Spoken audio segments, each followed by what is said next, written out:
لوگوں کی کیا ہے؟ لا علمی ہے۔ اب شیخ سعدی فرماتے ہیں وہ بزرگ، امام غزالی رحمۃ اللہ علیہ فرماتے ہیں وہ بزرگ پہاڑوں میں عبادت کیا کرتے تھے، گھر پر چھوڑ کے بیٹھے ہیں، اللہ کی بارگاہ میں پہنچی ہوئی ہستی۔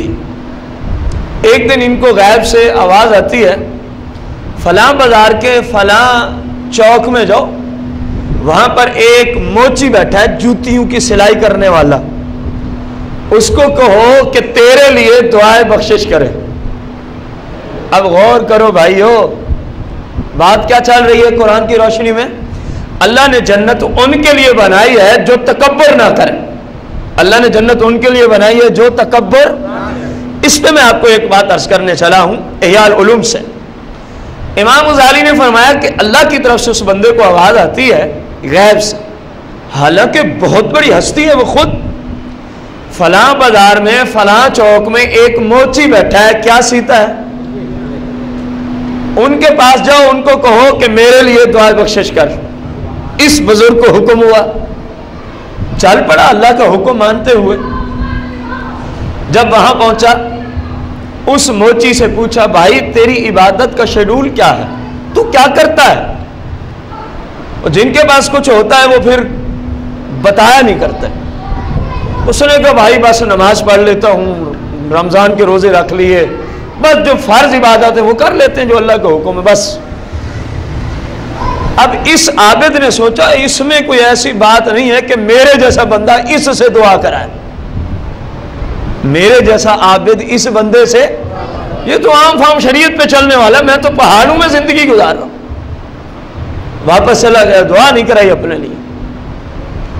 جو پہنچی ہستی ہوتی ہیں بسا اوقات تو فوراً اس کو برباد کر دیا جاتا ہے، اور بسا اوقات ان کی رعایت کرتے ہوئے کسی اور طریقے سے ان کو سمجھا دیا جاتا ہے۔ اب جب یہ واپس اپنی جگہ پہنچا عابد، تو اللہ تبارک و تعالیٰ نے اس کو اور طریقے سے سمجھا دیا۔ اللہ پاک نے غیب سے پھر اس کو آواز آئی، تیری سمجھ میں نہیں آیا کہ اس میں وہ کون سا جوہر ہے جس کی وجہ سے تجھے وہاں بھیجا گیا، چلو اب اس سے یوں جا کے کہنا کہ بھائی تیرا چہرہ زرد کیوں ہے، تیرا چہرہ زرد کیوں ہے، حالانکہ تو بھی ہماری طرح کھاتا پیتا ہے، تیرے چہرے پہ سرخی نہیں نظر آتی، کمزوری کے آثار کیوں ہیں، یہ تیرے چہرے پہ زردی کیوں ہے، جا اس سے یہ پوچھ شاید تجھے سمجھ آ جائے۔ یہ پھر چل پڑا، یہ عابد اس موچی کے پاس پہنچا اور کہنے لگا کہ بھائی مجھے ایک بات بتا، تیرا چہرہ زرد کیوں ہے، کمزوری کے آثار کیوں ہیں، جبکہ تو بھی اسی زمانے میں رہتا ہے جس میں ہم رہتے ہیں۔ اب موچی نے کسی اور نگاہ سے اس کو دیکھا، اس کو سمجھ آ گئی کہ معاملہ اس تک پہنچ چکا ہے۔ کہنے لگا بھائی اگر یہ بات ہے تو پھر سن، یہ بات ہے تو پھر جو مسلمان بھی میرے سامنے سے گزرتا ہے، جس مسلمان کو بھی میں دیکھ لیتا ہوں، جس سے میری ملاقات ہوتی ہے، جو میرے قریب سے گزر جائے، یا میں جس مسلمان کے، تو میں اللہ کی بارگاہ میں فوراً عرض کرتا ہوں یا اللہ یہ بندہ مجھ سے اچھا ہے، یہ مسلمان مجھ سے، اس کی بخشش تو ممکن ہے ہو جائے، میرا کوئی پتہ نہیں، میرا کوئی پتہ۔ اب عابد کی آنکھ کھلی، کہنے لگا اب سمجھ آئیے کہ مجھے تیرے پاس کیوں بھیجا جا رہا ہے، مجھے تیرے پاس، تیرے اندر یہ جو صفت ہے کہ ہر مسلمان مجھ سے اچھا ہے، ہر مسلمان مجھ سے اچھا ہے، اللہ کو تیری یہ ادا پسند ہے، اور اللہ تبارک و تعالیٰ نے اس لیے مجھے تیرے پاس بھیجا ہے۔ کل مجھے سمجھ نہ آئی، میں نے کہا یہ تو عام فام عبادت کرنے والا ہے، میں تو اس سے بڑا عابد ہوں، میں تو اس سے بڑا، آج مجھے سمجھ آئی ہے کہ میرے رب نے تیرے پاس مجھے کیوں بھیجا ہے۔ کہنے لگا جب میں یہ جملے بولتا ہوں نا پھر اللہ سے ڈر جاتا ہوں، اے بھائی اس وجہ سے میرے چہرے پہ زردی کے آثار آ جاتے ہیں، اللہ کے خوف کی وجہ سے میرے چہرے پہ کمزوری کے آثار ہیں، اور مجھے کوئی بیماری نہیں ہے۔ تو وہ عابد کہنے لگا اچھا پھر یہ بات ہے تو میرے لیے دعائے بخشش کر دے، یہ بات ہے تو میرے لیے دعائے۔ اب غور کریں، تکبر نہ رکھنا کتنی بڑی عبادت ہے کہ عابد جو ڈائریکٹ پہنچا ہوا ہے اس کو بھی اللہ فرمایا جا اس موچی سے اپنے لیے دعائیں بخشش کروا، اپنے لیے دعائیں بخشش کروا۔ اور اس رواج سے ہمیں یہ بھی معلوم ہوا کہ کسی کے شعبے یا غربت کی وجہ سے اس کی عزت نہ کرنا یہ جہالت ہے۔ کسی کی غربت یا کسی کے ایسے شعبے کی وجہ سے اس کی عزت کی نگاہ سے اس کو نہ دیکھنا یہ اسلام سے دوری ہے۔ اسلام سے کیا ہے؟ باقاعدہ طور پہ حدیث پاک ہے جس کا مفہوم ہے جو کسی غریب کی اس لیے عزت نہیں کرتا کہ یہ غریب ہے، یہ کیا ہے؟ اس پر اللہ کے فرشتے لعنت بھیجتے ہیں۔ جو کسی غریب کی اس لیے عزت نہیں کرتا کہ یہ کیا ہے؟ غریب ہے، اس پر اللہ کے فرشتے کیا بھیجتے ہیں؟ لعنت بھیجتے ہیں۔ تو اللہ نے فرمایا 20ویں پارے سورہ القصص میں کہ جنت ان کے لیے ہے جو ادھر تکبر نہیں کرتے، جو ادھر تکبر۔ اب آپ تو شاید اس بات تک بیٹھے ہوں کہ تکبر یہ ہے بندہ کہ میں سب سے اچھا ہوں، یہ بھی تکبر ہے، لیکن اللہ کا حکم نہ ماننا یہ بہت بڑا تکبر ہے۔ اللہ کا حکم نہ ماننا یہ بہت بڑا، مثال کے طور پر اللہ پاک نے فرمایا کہ نماز مسلمان پہ کیا ہے؟ ایک بندہ نہیں پڑھتا وہ متکبر ہے، وہ تکبر کرنے والا ہے۔ اگر اس میں تکبر نہیں ہے تو پھر بتائے اللہ کا حکم کیوں نہیں مانتا؟ اللہ نے روزے فرض کیے، رمضان المبارک، ایک مسلمان صحت مند ہے، مقیم ہے، کوئی شرعی عذر نہیں، روزہ نہیں رکھتا، تو بتائے یہ تکبر نہیں تو کیا ہے؟ جو بندہ اپنے رب کا حکم نہ مانے وہ متکبر نہیں ہے؟ یار بولو تو صحیح۔ آپ کی کوئی بات نہ مانے، چلتا ہوا آپ اس کو بلائیں وہ اکڑتا ہوا چلا جائے، آپ کی بات نہ سنے چلا جائے، آپ کیا کہتے ہیں؟ یار بڑا متکبر شخص ہے، یہ بندہ بڑا ہی، آپ کی نہ مانے تو آپ کو سمجھ آئے یہ متکبر ہے۔ اور احکم الحاکمین کی ایک بندہ بات نہ مانے، اللہ کے حکم پہ عمل نہ کرے، کیا وہ متکبر نہیں ہوتا؟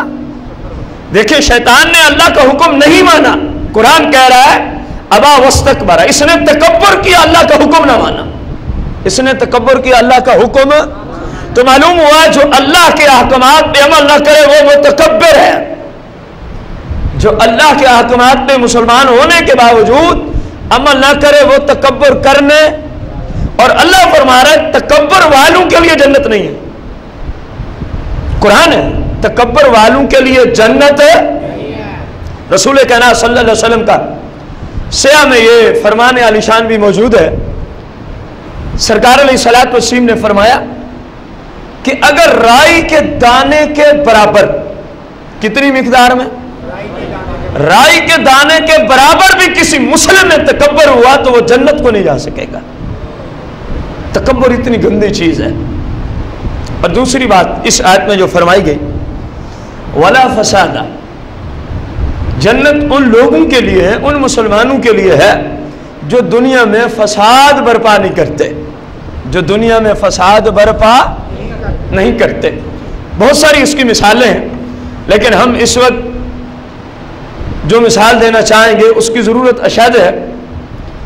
مسلمان مسجد میں نماز پڑھ رہے ہوں یا مسلمان کسی مسلم کے جنازے میں شریک ہوں، ان کو بغیر کسی وجہ کے، بغیر کسی شہید کر دینا، بتایا جائے زمین میں فساد ہے کہ نہیں ہے؟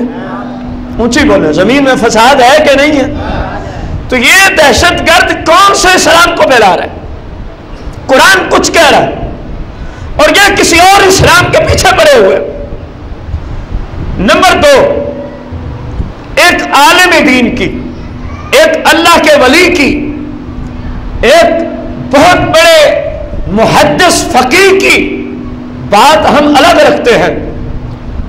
عام مسلمانوں کے قبرستان سے ہم مثال دینا چاہیں گے۔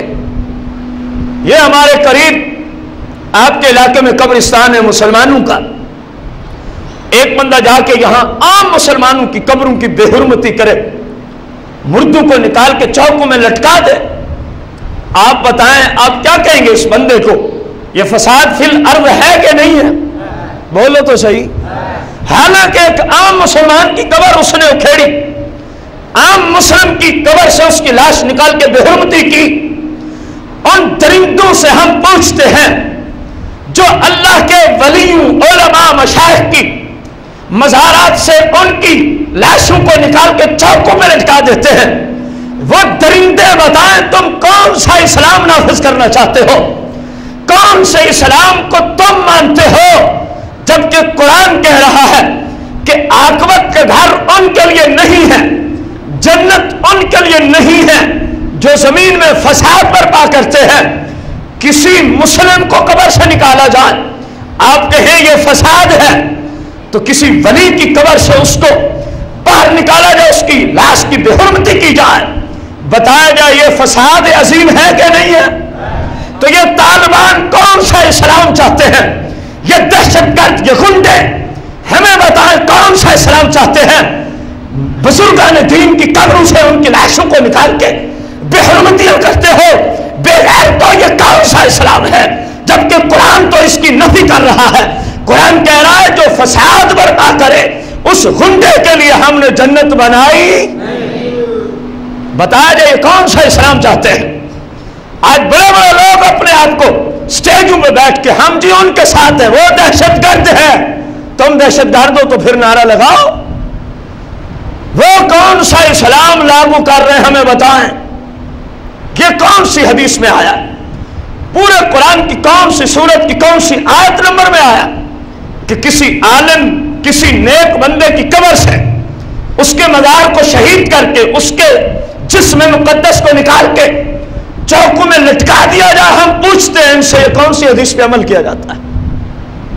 بتاؤ تو صحیح میرے بھائی، یہ دہشت گردی ہے، یہ فساد فی الارض ہے، یہ فساد فی یہ پہلے ظالم نہیں رونما ہوئے، ان سے پیچھے کئی ظالم ایسے بادشاہ گزرے ہیں کہ ایسے ظالم بھی آئے، بادشاہ تھے کوئی 1200 سال پہلے، کوئی 800 سال پہلے، جس بے غیرت کو جب پتہ چلا کہ فلاں جگہ رسول کریم صلی اللہ علیہ وسلم کی آل کا کوئی فرد مدفون ہے، اس لاگتی بادشاہ نے عطرت رسول کی قبروں سے ان کی لاشوں کو نکلوا کے ان کی بے حرمتی کی تھی۔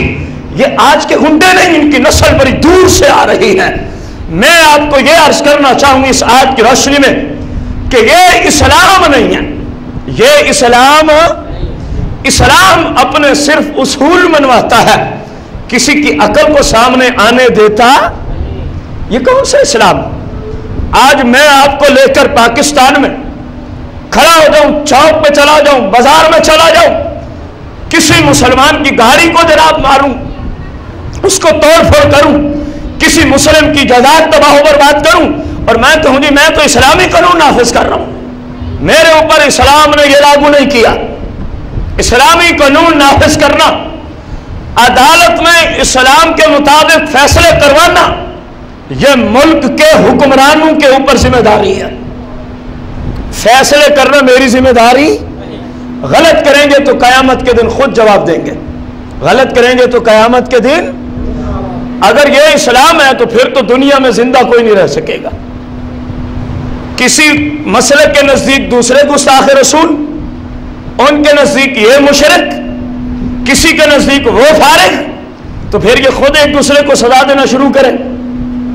مشرک مسلمان ہونے سے جو مرتد ہو جائے اس کی سزا قتل ہے، تو پھر قتل کرنا چاہیے، اور جو مسلمان اور گستاخی رسول کرے اس کی سزا بھی کیا ہے؟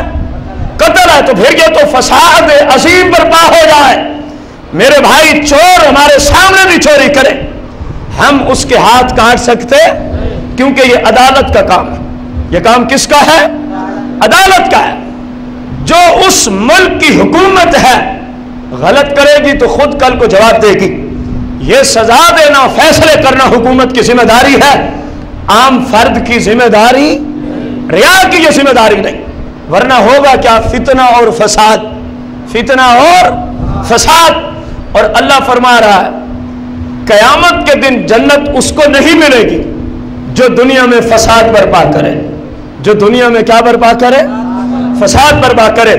ہاں والعاقبۃ للمتقین، فرمایا عاقبت کا گھر جنت تو ان کے لیے ہے جو پرہیزگار و متقی ہیں۔